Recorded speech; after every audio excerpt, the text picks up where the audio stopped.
වැඩම කරවා ගන්නට යෙදුණා. මේ පිරිත් දේශනාව සඳහා පිරිත් ධර්ම දේශනාව පිළිබඳව මනා දැනුමක් තියෙන කීමේ බිනීමෙහි දක්ෂ පක්ෂතාවයන්ගෙන් හෙබි ගරුතර මහා සංඝ රත්නය මේ පිරිත් මණ්ඩපය තුල වැඩ සිටීම සතුටන කාරණාවක් බවත් මේ වෙලාවේ සිහිපත් කරන්නට අවශ්‍යයි. ඒ අනුව අපේ ආරාධනාව අනුව වැඩමවා වදාළ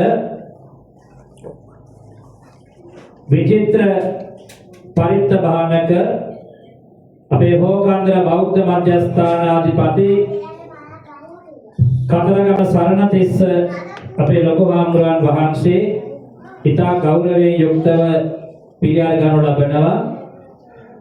ඒ වගේම කටුවන පියරතන අපේ ගෞරවනීය ස්වාමීන් වහන්සේ විල්ලම්බුවේ පඤ්ඤාලෝක ගරුකටයුතු ස්වාමීන් වහන්සේ තලාවේ පඤ්ඤාරාංශී ස්වාමීන් වහන්සේ පොත්තේවල ධම්මදේව ස්වාමීන් වහන්සේ ඒ වගේම ජයවඩනගම මෛත්‍රී ධර්මායතනයේ විහාරාධිකාරී ගුණේපාණී අරියරතන පඬිතු හාමුදුරන් වහන්සේ කැප්පැටිපොළ දීපානන්ද ස්වාමීන් වහන්සේ වෙලගත්වල ඉන්දරතන හාමුදුරන් වහන්සේ තෙරිපැහැ විජිත හාමුදුරන් වහන්සේ මානින්ගමේ සුජාත හාමුදුරන් වහන්සේ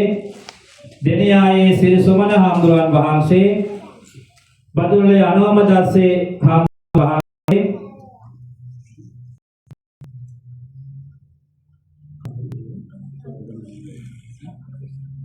කබහිල්ලේ ශාසන රතන හාමුදුරන් වහන්සේ ඇතුළු වැඩම කොට වදාළ අපේ ගෞරවනීය ස්වාමීන් වහන්සේලා මම විහාරස්ථානයේ වෙනුවෙන් පළමු කොටම පිළිඅර ගනු ලබනවා.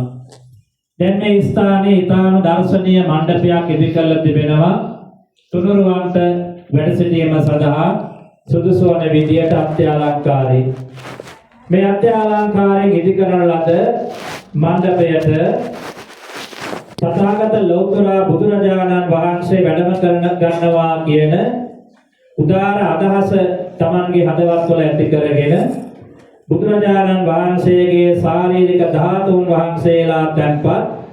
ධාතු කරඬුව ඊටාම ගෞරවයෙන් යුක්තව වැඩම කොට වදාලා මේ පිරිත් ධර්ම දේශනාවන් වහන්සේ වැඩම කරනවා කියන අදහස ඇති කරගෙන ඒ වගේම බුදුරජාණන් වහන්සේ ලෝක සත්වයා වෙත පතල මහා කරුණාඥානයේ යුක්තව 45ක් මුළුල්ලේ දේශනා කොට වදාළ ඒ 84000ක් ධර්මස්කන්ධයට අයිති